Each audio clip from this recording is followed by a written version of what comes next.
Okay, so we'll get straight into it. Coach Sandy, I'll ask you first.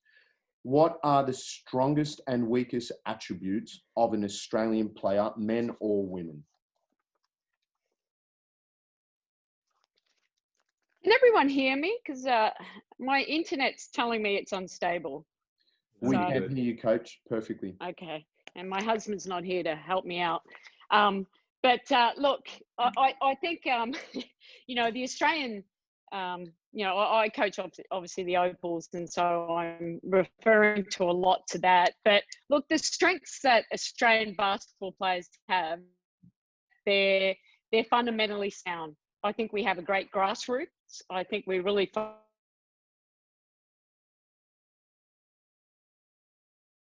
does help. But look, I think, you know, the other attributes we have, I mean, we're just tough.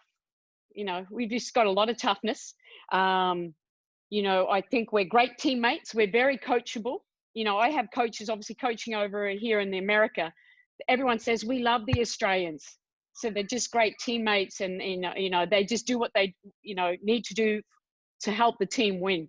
So, I mean, I'm talking about all the intangible things, obviously, but they're very skilled as well. So, you know, and yeah, just, and good people.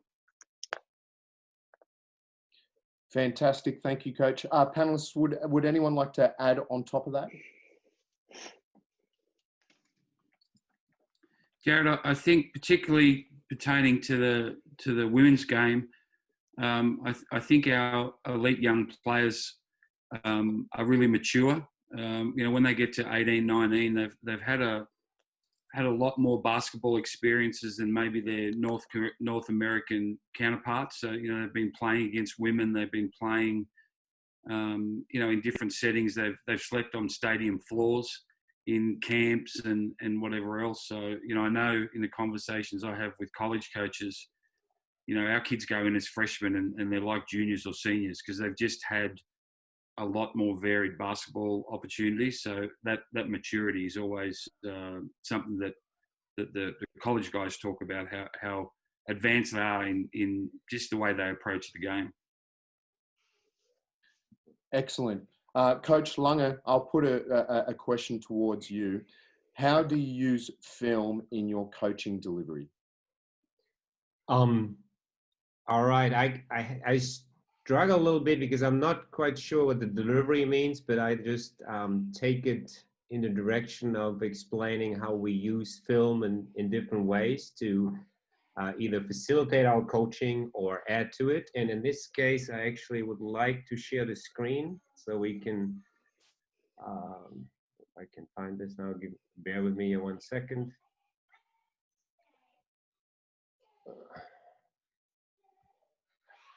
Okay, you see the nice sandy dune here, hopefully.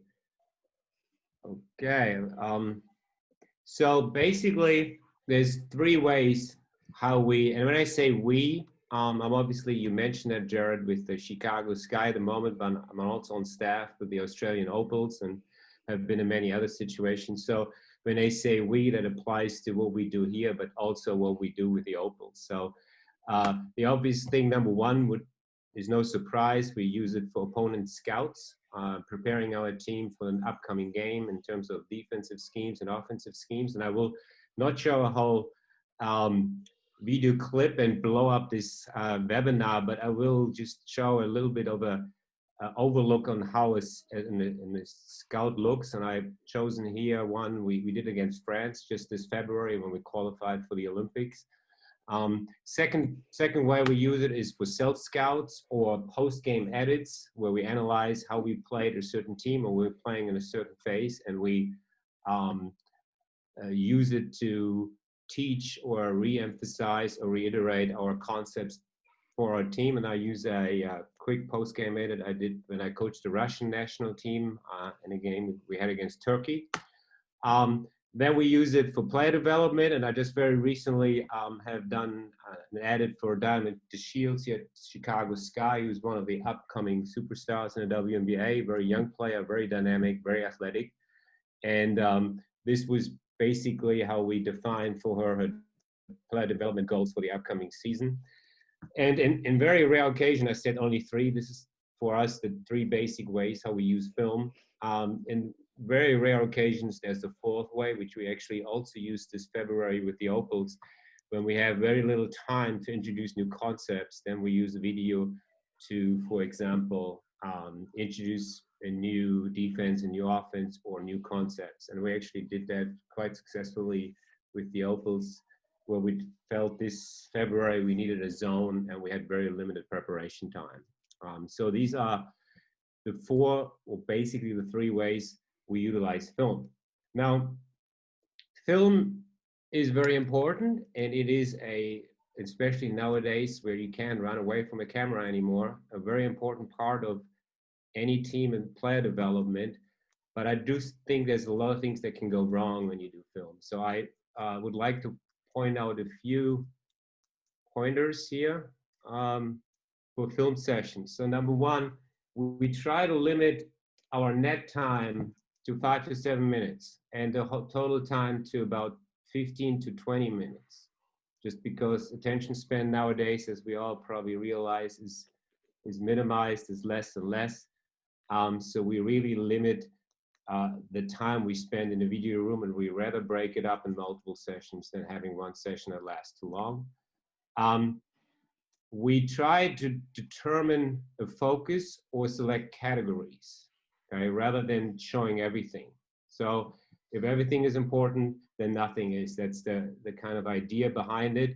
So we really try to limit what we look at. We don't want to go in a situation where we talk about every play and every mistake, or we'll have you. And then the last point is, and this is something we've been doing lately, is rather than telling them what they're supposed to see in the video, we go and ask them what they are seeing. Ask questions, and sometimes you'll be surprised what the answers will be. So these are just a few points to make video sessions or film sessions more effectively. And then I'll quickly want to just give you an idea. And again, we're not going to watch the film, but here's a France Scout, which when you see down underneath the film here, which again, we're not going to watch, you see just simple an outline where we have the players with clips, the personnel, and then we have their play calls, baseline, out of bounds, whatever the other team is doing, and this is what we're watching. Now, this is a session, that wouldn't be one session because it would be too long. We probably will break it up in player personnel one day, and then plays and actions, schemes in another day. But that would be an outline. And you see here, we also don't, for each player, we're not looking at 16 clips. We really try to limit it to a few clips per player. The better players have more, the role players have less. So that's just to give you a quick overlook here. I talked about a post-game edit or a self-scout. You see here, this is an older one from 2018. And you see very clearly one point I made in the pointers is a clear focus here. We got our butts kicked here. You see, look at these stats. Where I focused on defense. Yellow is all defensive categories or points of emphasis. And then you see we had a lot of turnovers, and here we have press offense and zone offense. They played a kind of full court zone and back into a zone, and we struggled against the zone offense, which led to a lot of turnovers. So we have a clear focus in this session, and we don't look at every play. So that would be an example for a post-game edit. And then here lately, that was one for Diamond to Shields, where we basically established everything we want to work on in the season. So we had some analytics in here integrated, and then we were going through different aspects of a game to define her player development goals. So these are the ways how we use at different phases of the year, different phases of the season, how we use film. That was excellent detail, Coach. One thing I'm interested to know, how can you tell whether the way that you're displaying this film is having its effect on the players? How do you measure that? And is it as simple as just getting feedback from them? Well, It is, and if you have a relationship with your players where you're constantly talking to them, they will tell you when things are too long, and usually they're not shy and they're letting you know when you're doing too much film. So usually you get some sort of feedback. But to me, it's more retention. So if we have a scout and I overwhelm them with too many clips, then the carryover in the game will be just limited. And over time, I now, especially when I change my approach from showing more and less, I will see, based on what we're executing in the game, what the retention rate is. And I'm telling you, when I was a younger coach, I did way more video than we do now. And this is already a result of learning that the less you show, the more retention you get. Excellent, thank you. Coach Katrina, I'd like to put a question towards you. What are the 3 best characteristics of an assistant coach? I think first and foremost, you have to have some loyalty and some trust with that person. I think, early on when I started my coaching career, it was important to have, I guess, your head coach's back. And you find out pretty early that players, when they sort of, aren't getting court time or in a situation where they're happy, they tend to turn to their assistants because they're not hearing what they want to hear from the head coach. So, I think it's really important that you're sending the same delivery. You can be an ear to them, but also the message needs to be maybe delivered a little differently, but it's consistent in the delivery. I think your assistant coaches have to be confident in making suggestions. They're your eyes to fill the cracks that you might not be seeing, and see things a little bit differently, and come up with solutions. It's no point in saying, the zone sucks. Well, what's a solution to that? What's a positive way that we can, okay, it's not working, what are our other options? So offering suggestions. And I think you need to have emotional intelligence. So you've got to be, have the ability to have some self-awareness, self-motivation, some social skills, know the situation. If the head coach is, a little uptight or feeling a little stressed, what can you do in that scenario to take some of that away, or just, let them be? So you've got to sort of know how to navigate that space. We can at times be tough to deal with, particularly when we've got different pressures and coming from different directions. So I think that's important. And lastly, I think sense of humour, because you've got to be able to enjoy each other's company. You can't always be serious, and you've got to find light moments as well and enjoy it. Fantastic. Coach Sandy, do you share those similar traits, or are there any other nuances that you find in your ACs?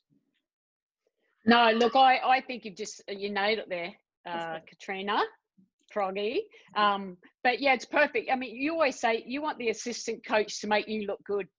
And that's their role. I'm lucky, like with the Opals, I have a great coaching staff.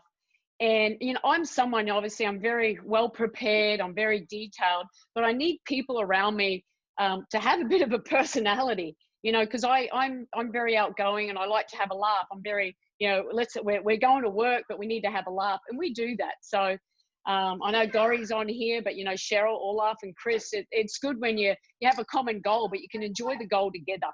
And like I said, and they have to be self-motivated. I don't want to have to go to training, and I don't like to micromanage. I'm like, this is your responsibilities as an assistant coach. You go do them. Don't look for me for, affirmation all the time, because this is your job. These are, they know their role at the start, just like players know their roles. And I think that's communicating that clearly is important. But yeah, the loyal and trust, you got to make sure you have that. And when you don't, it just really makes it for a toxic situation, and there's very rarely any success.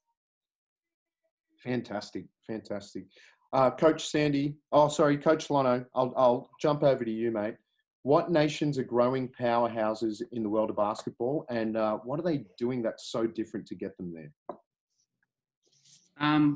Well, I don't know about powerhouses, but the couple of the countries that we're really watching and trying to learn from, Belgium, if you saw the way that their women's team played at the World Cup, and the improvements they're making in all sorts of areas, players doing well in the WNBA.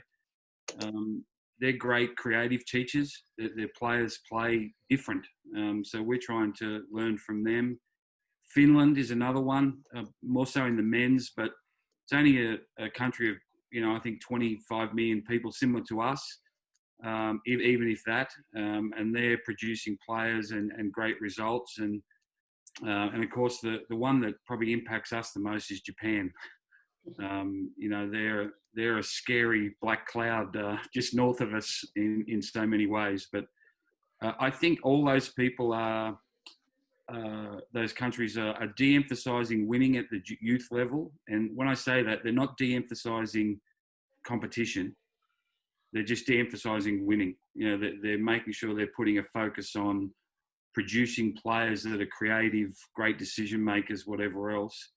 And then their results at the senior level are, growing all the time, and they're really difficult teams to beat at any level.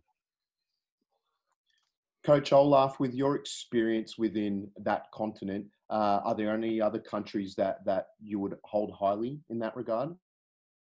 Well, I have to say Serbia, and they've been always there, and they continue to deliver and produce great players. And I'm lucky enough to, on my Russian national team, I had an assistant coach from Serbia who was part of the national team development with some of the great players that came through the system. And he told me, we talked a lot about their system, and he shared some incredible things with me. So if you realize, Serbia is a small country. There's 7 million people. They have probably, if I'm not mistaken, the most NBA players that are not American, or at least are up there. Even in the women's game, they may not as prolific for a couple of years, but they're coming again. This Eurobasket, they were very strong.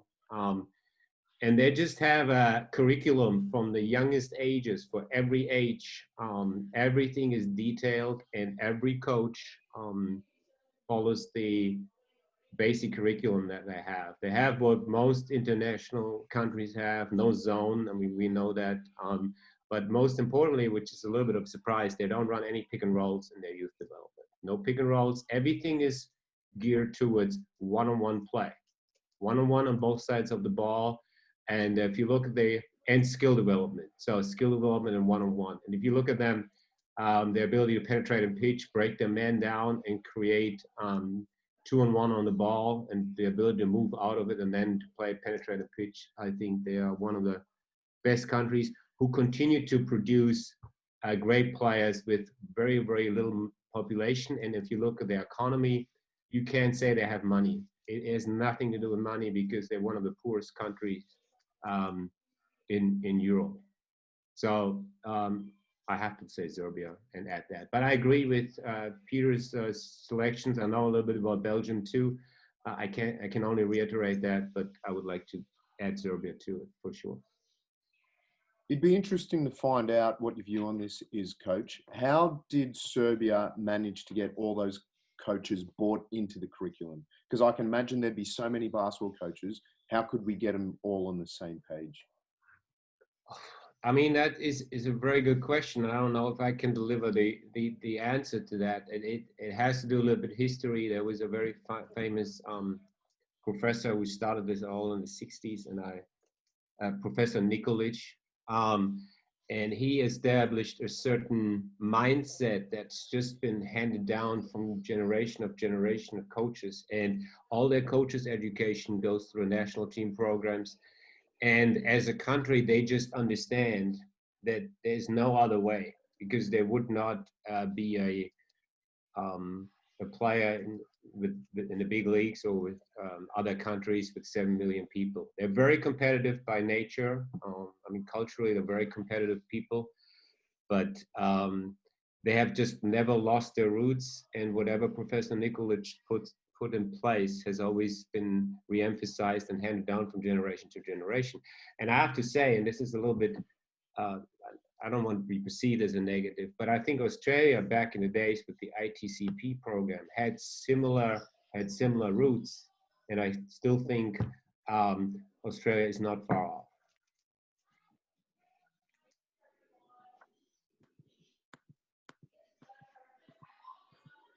Sorry, Coach, can you hear me now? Yeah.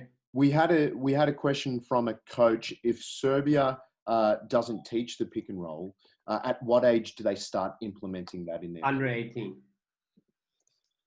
Perfect. Thank you, Coach. Okay. Coach Sandy, I'll throw it back to you. With discussions in the basketball community over the past several years about specific conclusions that have largely been drawn from observations and analytics in the NBA game, what are the observations or concepts that you feel have been misapplied to the women's game? Yeah, look, that's a really great question. And, I suppose we all know they're talking about we want to shoot threes or we want to finish in the paint, finishes at the paint or get to the free throw line. And by all, that's what we want. But at the same time, I think we get locked in. See, not everyone is a consistent shooter from the three. So why do we want people taking shots? That's not their biggest strength. So, for me, I think we continue to work on their skills, but it's more about ball player movement and getting the best shot and playing to the strengths of your ability. So, obviously being in the NBA, being the WNBA here, we have analytics. We talk about that as well, but we've got some pretty good shooters, but I don't want, some players taking those shots. So I think you always have to play to the strengths of your players. And the mid-range, that's a shot that's in the NBA, they don't want at all. But Kevin Durant, you look at him, that's his game. Russell Westbrook, that's his game. We've got players in the WNBA as well. So it's more like if they're a great player, the pick and roll players, you take a great three, but you have to still teach the pull up. And I think that's one area of the game that we're not teaching at all, but I still think it is still important. Coach Katrina, do you have anything to add on top of that for the women's game?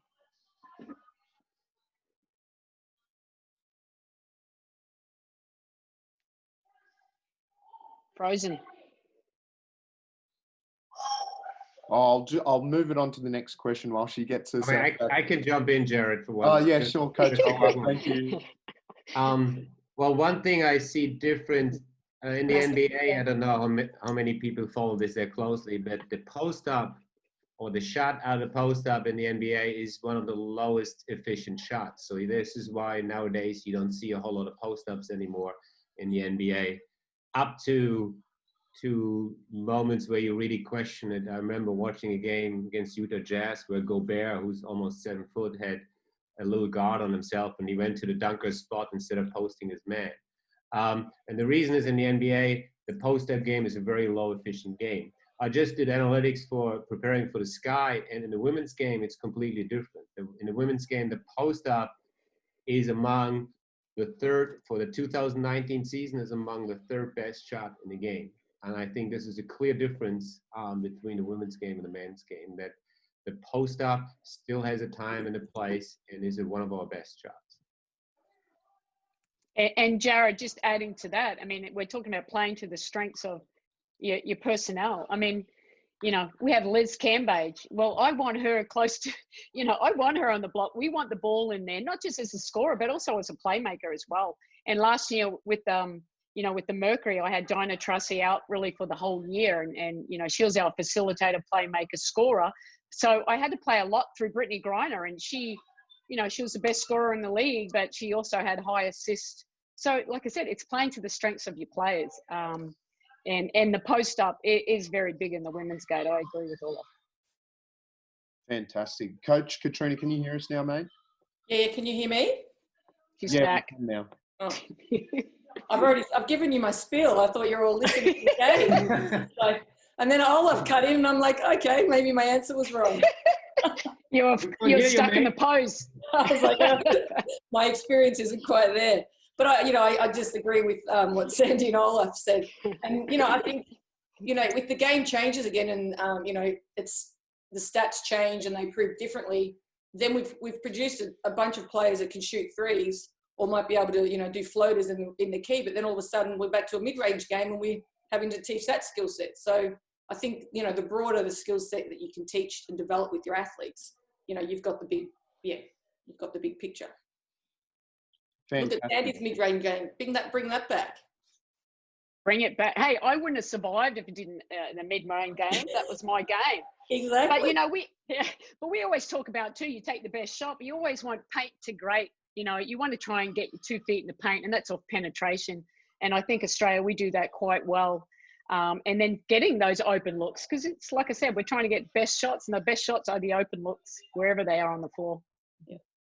I love that little saying, paint to great, Sandy. Thank you for that. Coach Olaf, what attributes do you look for in a junior player that makes you say, wow, they could make it?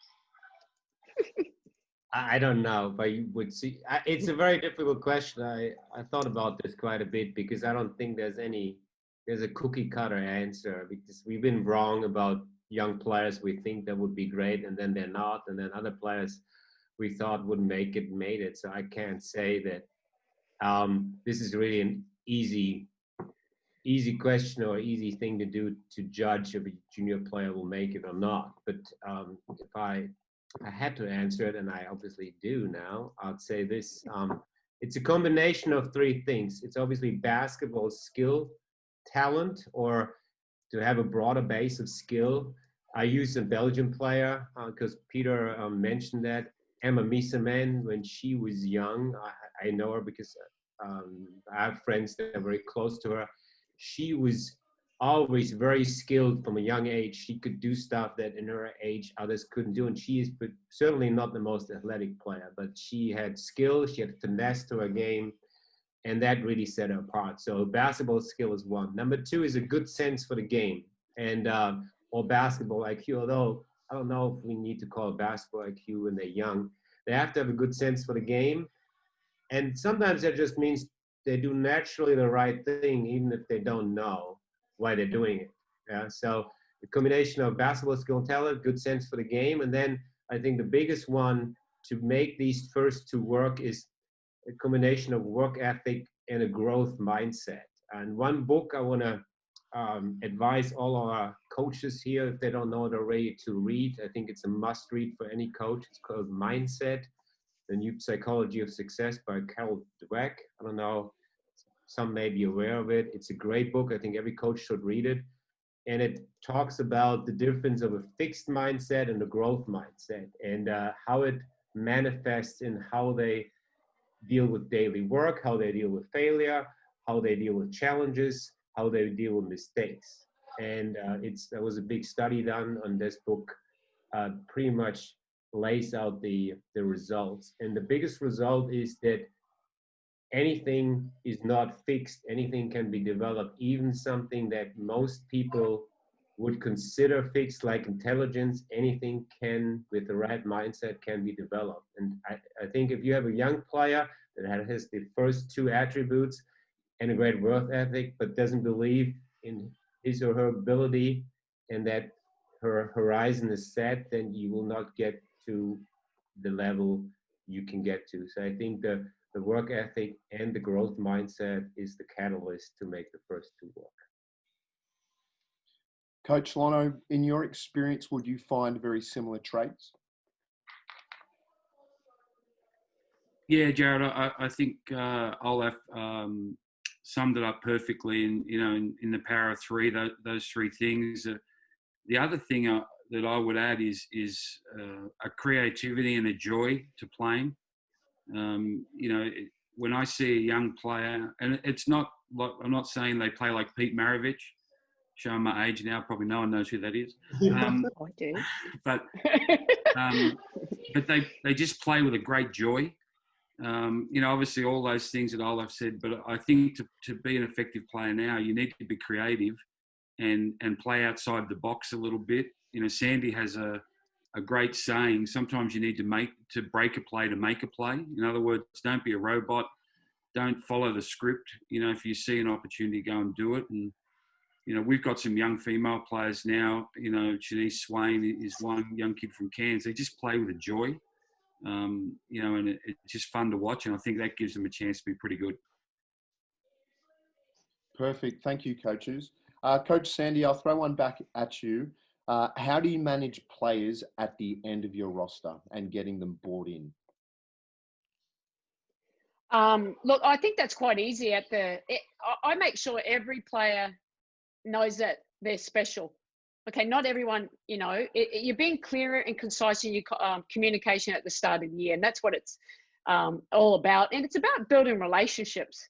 I mean, to be a leader of a team, you know, especially in this generation, you got to get to know them well.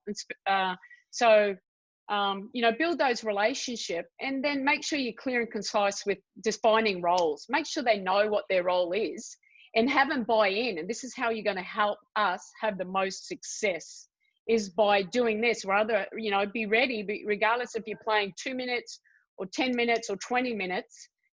This is how you can help us be the best team. But at the same time, still encouraging them to continue to work hard. Because the thing is, there's only 5 players on at one time, you know, but you have 12-player roster. And then sometimes coaches have to make tough decisions.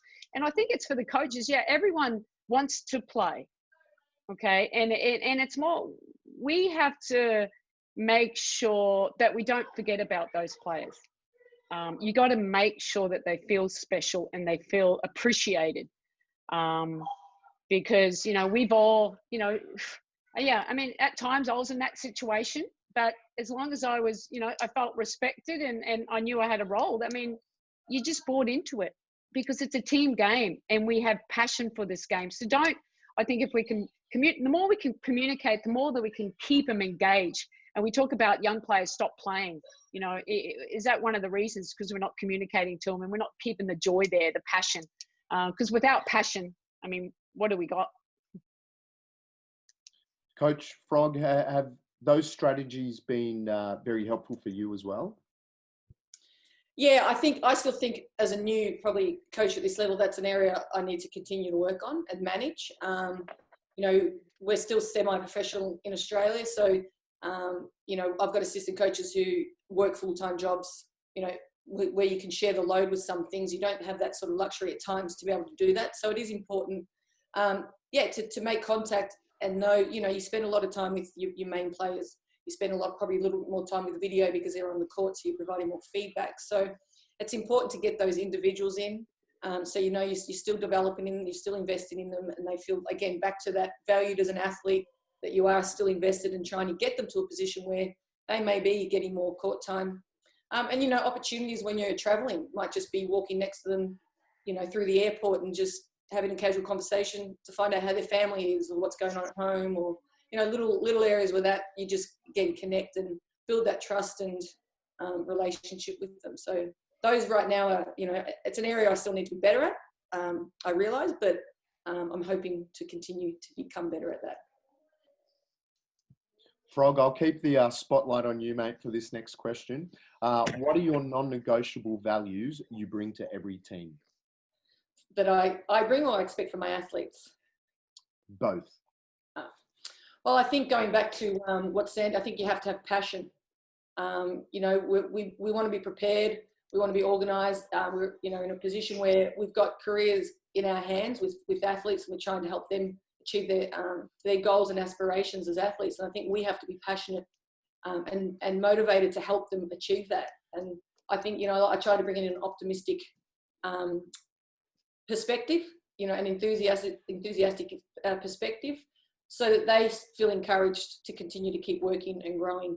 I think in my athletes, going back, I like to, you know, think I don't have to coach attitude and effort. You know, at the level that we're at, that should be pretty much a non-negotiable. You know, you need to bring those things in, because then I can focus on the other things that are important rather than, you know, who's angry this day or not. So I think athletes need to sort of take care of that themselves. And yeah, I guess going back to what Lano said, you know, being creative. I like to be collaborative with my athletes, give them opportunity to have some input. I think when you are collaborative, they take ownership. And when there's ownership, they hold each other accountable. And I think that's, you know, the best way to get your team working together. So those are a few things. I could keep going, but finish with sense of humour and enjoy it. You've got to enjoy it. Coach Olaf, as an experienced EuroLeague coach, what are your non-negotiable values that you bring? Well, first of all, I like what Coach said. I couldn't agree with him more. I would probably name him different, but I like it wholeheartedly. I like the question because the question insinuates that it changes, and that's first thing I would like to tell, especially younger coaches. There's certain non-negotiables, yes, you take to every team, but also learn, depending on what situation you go into, that it changes. If you have a very disciplined team, punctuality may not be something that you even have to talk about. You go in other situations and you have a team where it's total chaos, where everybody comes and goes when they want, and you have to preach certain things that should be automatic. So I think that you have to have a certain level of flexibility, analyze the situation you go into, learn as much as you can about the situation, and then apply your non-negotiables. I have generally 4 things that I'll look for, and I'm going to make them pretty quick. Number 1 is buy-in. I think buy-in is critical. Now, that has also been different when I was a younger coach compared to a situation where I'm now in my career. When I was 25 and took my first head coaching job, I had to make sure by the way I presented myself that they buy into me and what I know, because I was a nobody. Okay. Now, having coached for 25 years professionally, I can go in situations and demand buy-in, and I have people that usually follow. So I think that's something each coach has to figure out how to get it and how to go there. But I think buy-in is a very important part. So buy-in into team play, into the team objectives, offensive, defensive system, and these kind of things. Number 2, what Sandy said, and this is really a big one for us, has always been, is be a great teammate. I think we always ask our players is be the kind of player you want to play with. And I think that that's a key non-negotiable, that you really treat others how you want to be treated. And then the last 2 is a combination. I think discipline is a key in any team. You can't play any good defense without discipline. You can't improve without disciplined work, being disciplined in your work. And I think that it's a key. And then last is diligence. You have to have standards relative to the quality of work you or we deliver as a team. So others may change from team to team in situations, but buy-in, be a great teammate, discipline, diligence are my core 4. And Jared, if I could just add to that, and I mean, I think that's great. I think we all will go back. Developing the right culture will give you the most success. But how do you get there? And I've found, as being a head coach, I know the very first time I took over the Opals, I actually flew them over to Phoenix. We had a training camp over here, and we had a power outage. So I say it's meant to be, because we're going to build. I try and make, our non-negotiables. It's a group effort. So I sit them down and I have them. What's important? What's going to help us be the best team possible? What do we need to do individually and collectively to be the best team, to win medals, obviously to win championships? So I have input from the players. And, with the Opals, we've come up and I'm happy to share that. But we're called uprated. Now, every letter means something. They talk about it and we come back together and we put it into a word that will, obviously mean something to us. So, U is for unity. And so we go through. P is for physical shape. R is for respect. A is accountability, teamwork, effort, and then defensive team. So that's what the Opals are. And then for the Mercury, I recently had it. I have a new team. So, for me, to get buy-in, you got to make sure that all players are invested and that all players have a voice in the overall concept of your team. And it helps when I front up, like, we're going into the bubble soon in Florida to play our season. There's a lot of players I've never coached before. I've gotten to know them over the Zoom, just right here. But, getting to know them personally. But now we've put it together, and ours is called Rise Up with the Mercury now, in other words. But we can refer back to it because it's this is buy-in. This is what you guys said that we wanted. So it's easier for me to coach because, it's not me dictating. I'm a servant leader. So it's me. This is what we put together. And so let's do it together and we'll have the most success. I think we just blew up a gold mine, coaches. That was fantastic. Lana, I'll throw one to you, Coach. How has coaching changed in the past 5 years? And what do you predict may happen in the next 5 to 10 years? I guess from a relationship and leadership standpoint, Jared, I'll answer that first and then maybe touch on some technical. I think the biggest change in coaching, particularly in the last 5 years, is we ask more questions. We make less statements and ask more questions. It's a more collaborative approach. It doesn't mean the coach isn't still the leader and sets the tone, but it's obviously far less than of the my way or the highway attitude. And I think linked to the questions is vulnerability. If you spoke to a coach 15 years ago and said you need to be more vulnerable, they would not hear the word vulnerable. They'd hear the word weakness and become very negative. But I think now the best coaches, and some of those are on this Zoom. But, if you look at the great coaches here in Australia, and I know Gori's on it, Gori's had great success because he's okay to share some vulnerability and ask questions and do that. So I think that's the biggest change. And I think technically that we now coach creativity into players rather than out of players. With the drive and kick game, pick and roll, drag screen, pick and roll, all that. It's more about decision-making creativity, where probably 10 years ago it was more about what we wanted them to do as a coach, and they were just to follow instructions. So that's a bit of a snapshot answer, I guess. Thanks, Coach. Sandy and Olaf, coaching in the WNBA, have there been anything different in those fields, coaching against your opposition? You want to go, Olaf? Yeah, I go faster, but first of all, what Peter said was absolutely fantastic. I couldn't agree more. Although I think that compared to the WNBA coaches are a little bit more in the ice ages.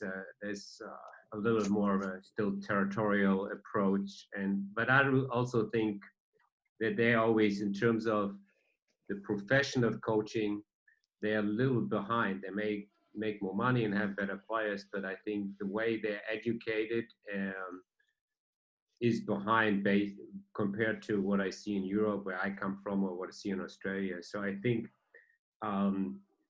you wouldn't go far with vulnerability with any WNBA coaches here, but I completely agree with Peter, and I think that as we teach this new generation, a generation that is definitely more collaborative, more participatory, more engaged, you need to change your approach, and it's only going to be with ways to get them engaged, and it's certainly not my way or the highway. So I agree with them, but I can't see that yet here. We see some new young coaches who probably have different approaches, but we'll have to see how this trend unfolds. Yeah. Okay. Obviously, was not talking about me, but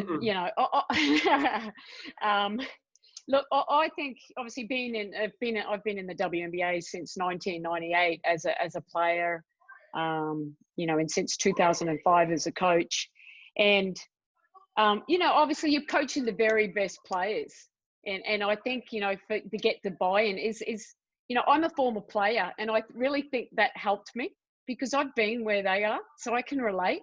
I know how to communicate for players from all over, they could live. It doesn't really matter. I've been in situations where I've been obviously the best player down to not playing at all. So, but it really prepared me to be a coach, and there's still things obviously I need to learn. Being vulnerable, I think that is one of them.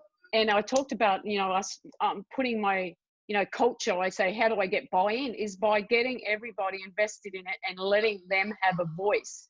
Okay, now I determine the X's and O's, but I still have their input. So like next week, Diana and I have Skylar Diggins-Smith, who's an all-star, and she's a new player that's coming to our team.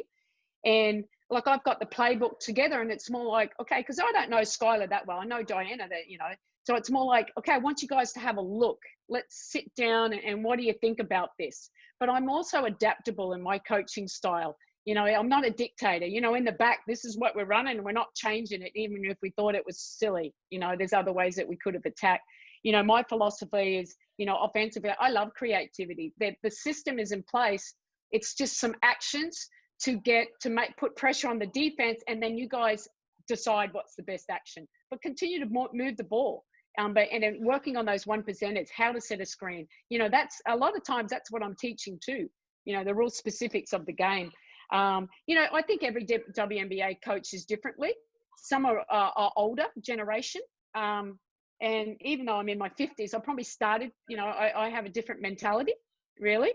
And I like, it's just the same thing. I'm the leader of the group and I'm my biggest critic, but I want to, you know, I want to ask questions to the players. But I always say, you know, but sometimes I will say no. You know, you have to we can agree to disagree. And I think that's fine. But as long as we have that trust, good things can usually happen. But yeah, I mean, I think, you know, Froggy says, you know, you just got to keep learning in every situation. You know, I've been in situations where I brought in the wrong players and it's a bit of a toxic. So it's like, oh, I can't do that because I know to have the best success, you have to have the right character players as well. And I think that's, you know, a key. Excellent. Can I also add? Sorry, is that all right? Oh, of course you can, Frog. Keep going. I guess what I've kind of noticed as well is, you know, this holistic approach to the athlete.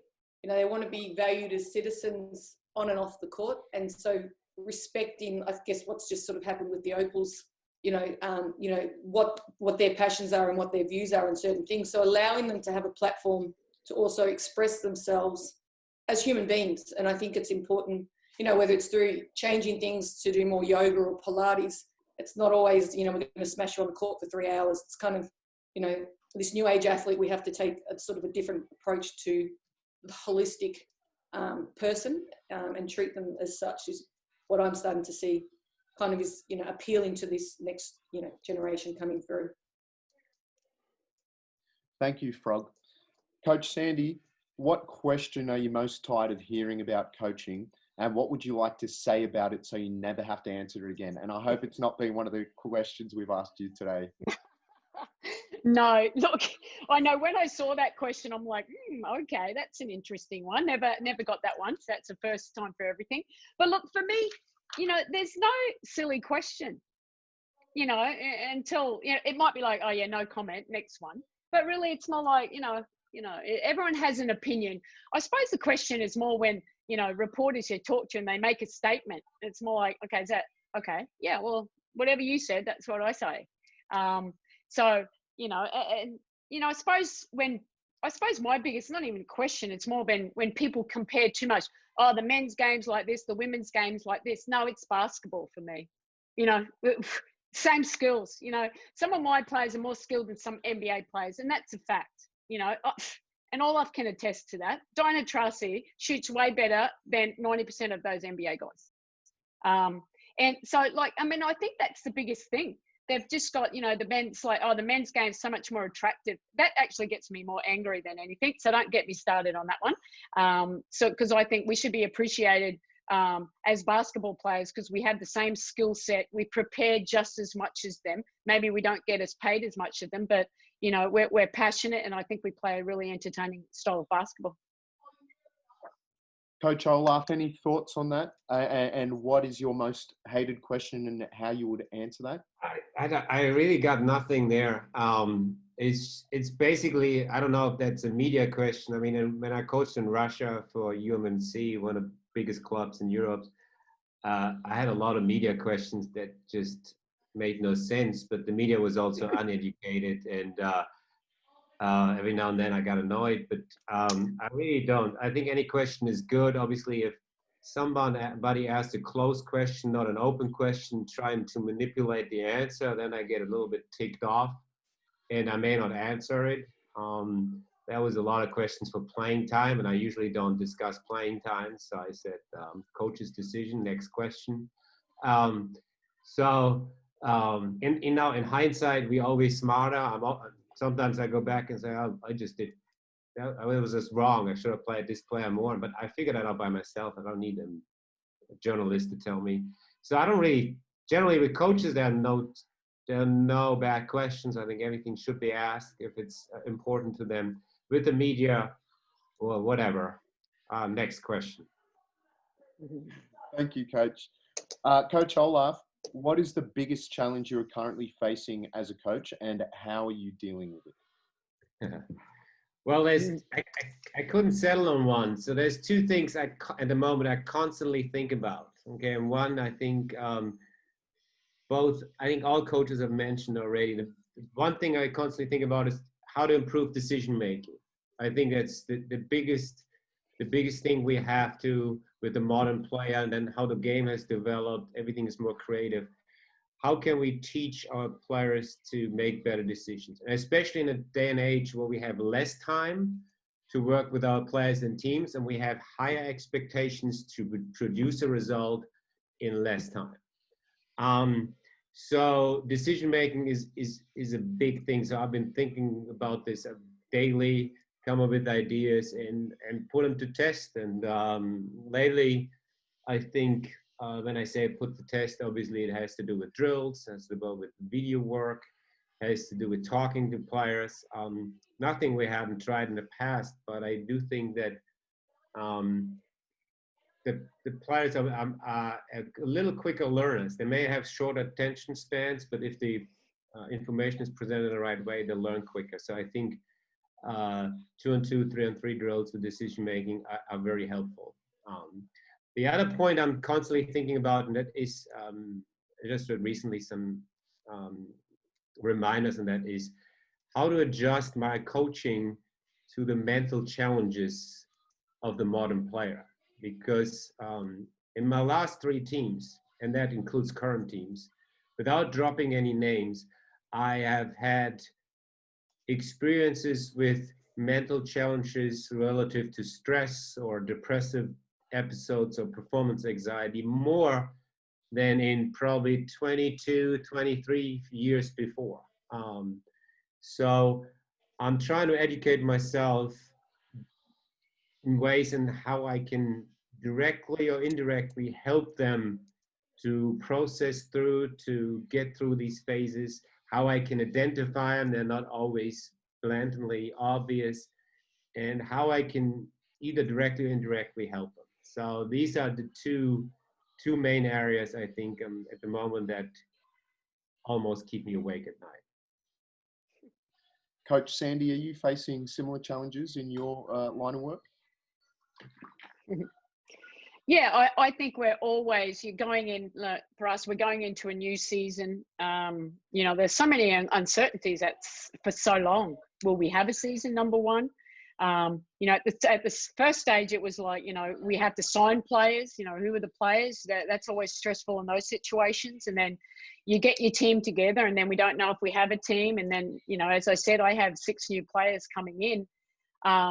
And Olaf's being real specific. And I'm always thinking about ways to get better as a coach. And I have used this time, you know, the pandemic and the quarantine.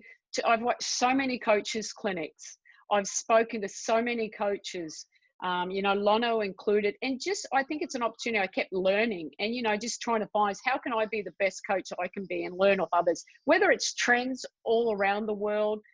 What Olaf has talked about, you know, I have a great relationship with Coach Monty Williams of the Suns, you know, and we just share ideas. And I think, you know, as coaches, our role here is we steal from everybody else. That's what it's about. But when you're a coach, don't be and try and be somebody else. Be yourself. I mean, that's for me. I can't go and be, you know, I'm me. You know, I love what I do. I'm very passionate. I think I know the game well, but I'm the first to embrace, like, you know, that was, you know, that I didn't do that very well. And it's okay. You know, I look myself, and I think you get a little bit more respect from the players when you realize, like, oh, that was, you know, end of game, a stupid play. And I'm the first to admit that in front of my team. But I think the biggest challenge for me right at the moment is knowing what my team really is going to look like. They haven't hardly had any access to a court.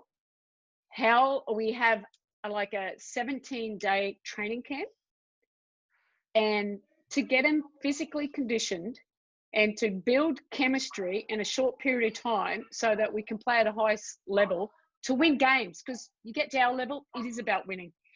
You know, so, and I think there's going to be some ups and downs, and really it's going to be whoever has the most players at the end of the season will have the most success. Thank you. When you figured it out, can you let me know? Because we're like a 2 months behind you. Yeah, just start preparation early, mate. I've just got this real little window. You're the guinea pig. Thank you. Yeah. No injuries, because I said I'm not fit enough to actually have to get in and scrimmage with anyone. I'm 42. I'm still okay, maybe. In relation to the roster, we've just had a question come through from Alan McCautry. How do you put that roster together? You muted yourself, Jared. Yeah, sorry, I was just rereading it because I can't unmute myself and then read it. Okay. So what are the challenges of putting that roster together and trying to match in with those challenges as well? Yeah, look, to be quite honest, I love when, you know, in early January, we were allowed to start talking to players and building our team. I love that time because obviously you evaluate your team or how your season went last year and what you need to do moving forward. Now, we had a very disruptive season last year. I'm talking about the Phoenix Mercury. I had a lot of injuries, had my best player out really for the whole year. At one stage, I had 7 healthy players for 2 weeks, playing 3 games a week. I mean, it was just ridiculous. And it was like, okay, number one, we probably were a little older. So, you know, my general manager and I, who, you know, we put the team together, it's more like, okay, we need to get younger. We need to get more athletic. We need better shooting. We need better, you know, playmaking. So we're going through a lot. You know, we're like, hey, we need a lot of players. So we kind of target players. Now in the WNBA, there's a 1.3 million budget and you're allowed to fill that for 11 to 12 players. And so it's more like just going through it. Let's go big. You know, one of our players, Dewana Bonner, she's been here for 10 years. She wanted to play elsewhere.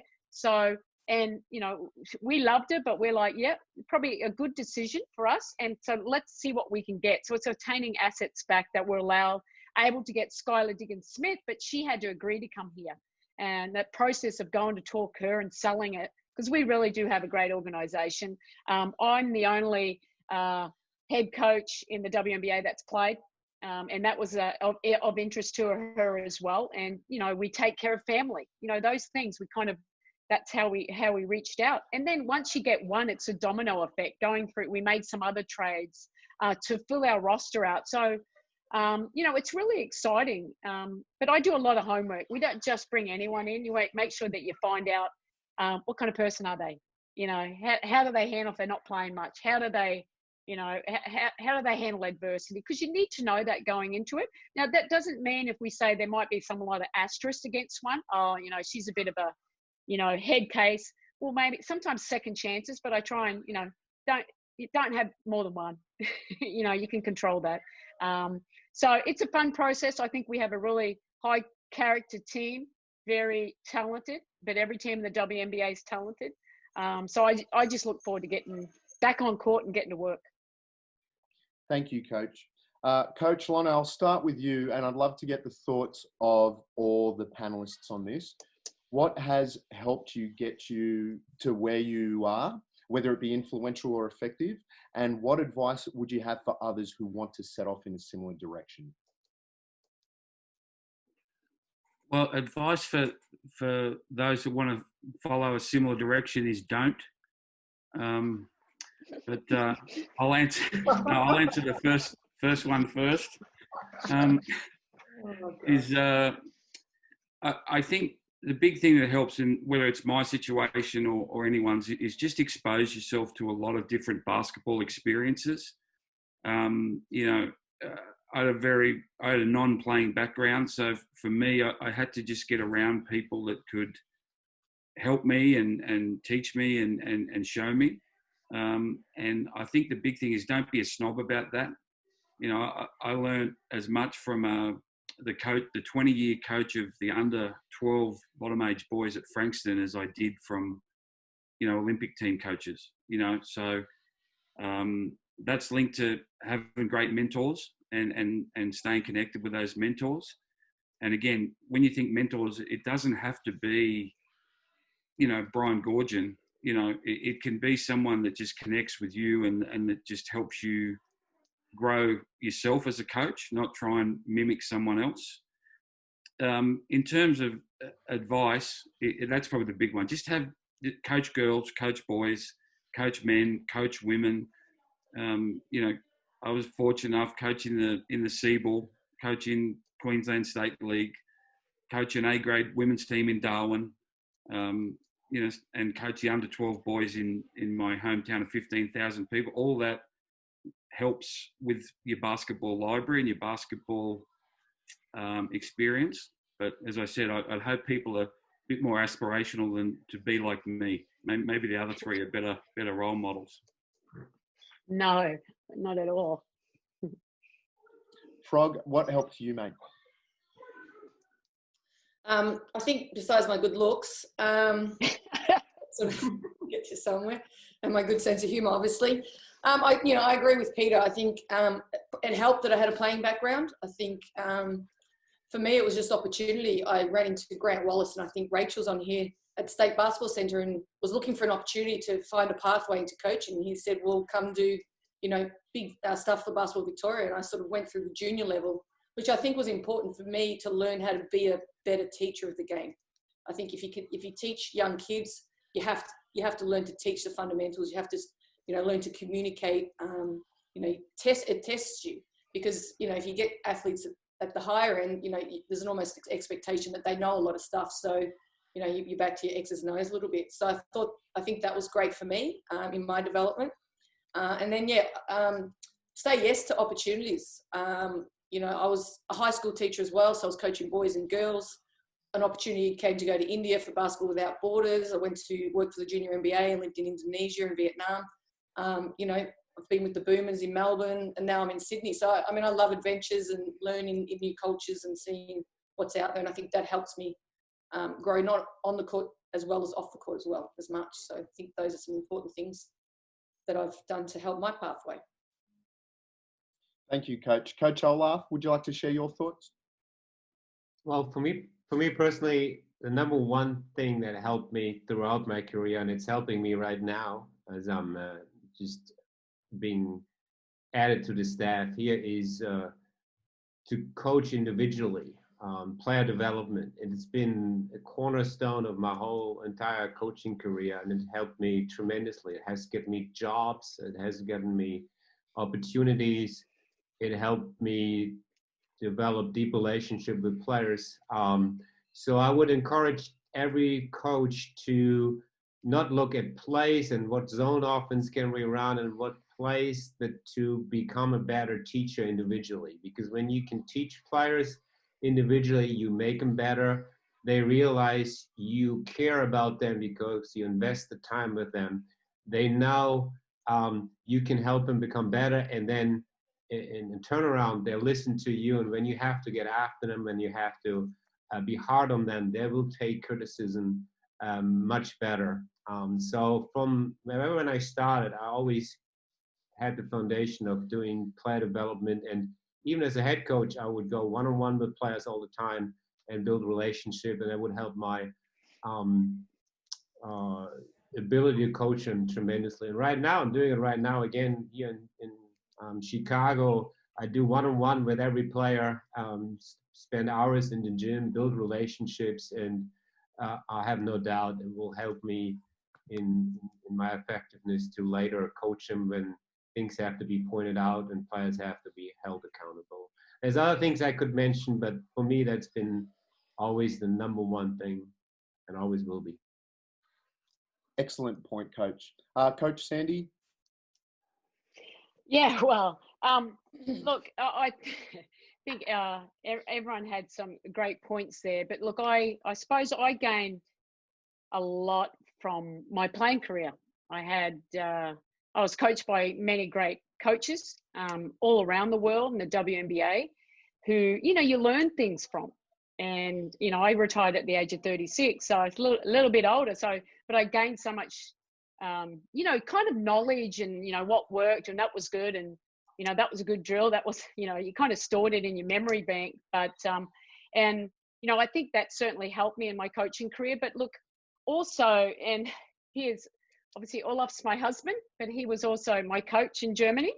And I'm not just pumping him up. He knows this. He was the best individual coach that I ever had. He was the first coach that actually could break a shot down.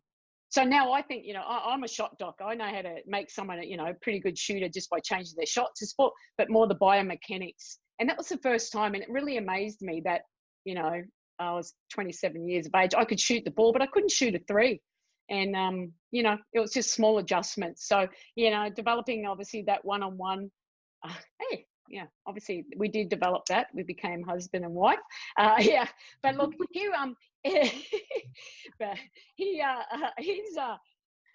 just having someone like, all the work that you put into it. And I think because that obviously we were together, I had so much passion. I loved basketball. I'd done it since the age of 9, but just seeing, living with a coach, while still playing at the highest level, you realize in all the work that goes into it.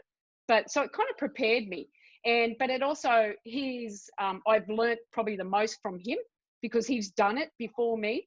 So he's mentored me, and obviously now it's a shared purpose because we have obviously so much experience together.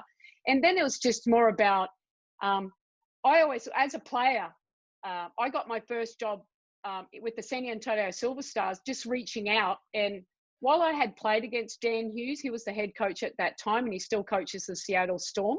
I'd never spoken to him, but he admired me as a player and the kind of character that I had.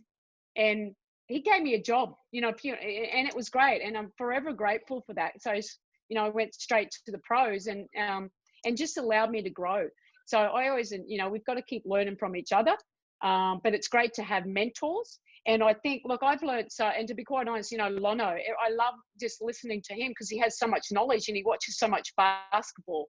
I spoke to Brian Gouldian recently, Adam Caporn, just reaching out because I think we are one big family. We talk about our team being a family, but we're a family because we want to help each other be the best we can.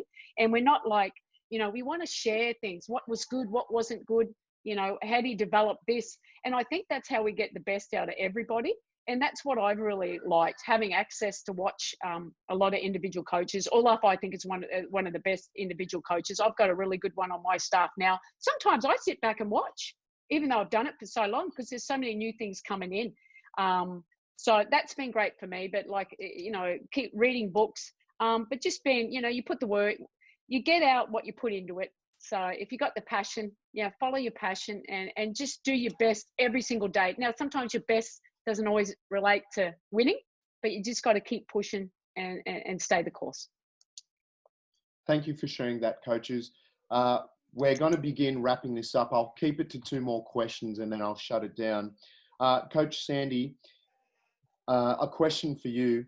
You need talent to win games, and sometimes this talent can have challenging personalities. What have been some effective strategies you've utilized to counter this? Okay, well, look, hey, I coach 2 of the best players in the world. One, Diana Taurasi. That's always the first thing. Oh, how do you coach her? She seems so mean on court. Well, she's just a winner, and sometimes she'll cross the line, but I always say, I'm not going to, and it's the same thing with Liz Cambage, to be quite honest. They say they have that passion, it's more, as long as it doesn't go overboard too much. Because I think if you don't have passion, you take away that, sometimes that's their edge that gets them competitive. So, but for me, the most important thing is you got to build relationships. And Olaf and I, he was the head coach. I was his assistant in Russia, in Urgemka, for 5 years. And Diana was with us the whole time. And, after a year working and getting to know her, she certainly helped me get the job in Phoenix. Because she saw, developed a relationship with her and she saw the hard work that you put in. I think you get to know them like that. They're more open to being coached, but then also allowing them to be them. But, and at times, sometimes the best players, don't want to be called out in front of everyone. Okay, so I always say, let's coach them up, don't make it negative. I want to coach them up, not negative. So I'm being really constructive, not negative. And if I have any issues with any player, I have conversations. I have meetings, sit down. How can I help? And I think that kind of, it's just a good strategy, because our job is to make them the best they can be, player, and person. That's our job. We're just not coaches. We're more than just coaches. So I take that responsibility. I always put my best foot forward. Coach Olaf, do you have any additional effective strategies that you'd like to share? I wish. No, I think Sandy is a natural. She's awesome at that with players like Diana. I think outside perception is also not always real. I think the best players are very passionate. They're tough competitors, but I always felt Diana particularly, while it wasn't always easy, she made me a better coach because she challenged me every day to be my best. So I don't think it's any solution to take it as a negative. Take it as a challenge. You'll be better coach because you have to be at your top. And as Sandy said, if some things go too far, you just sit down one-on-one. You have a grown-up conversation. You realize that you're on the same side. You find ways to help your players, and we always ended up coming out on the right side. So I think Sandy said it well. It is about putting emotions in the right perspective, sometimes letting them unfold, but then finding ways to just bring them back together. But Sandy is one of the best in that department. So I've learned a lot from her there. Thank you for sharing that, Coach. Panelists, I'll keep this to the last question. What question would you like to hear from any other panelists today answer? And anyone could step up first. Jesus. Who's going? I'll go, Jared. And this is the best and the worst question in all of coaching. And I'll throw it to Olaf just because. Are point guards made or born, Coach? Oh, shit. Hey, no swearing.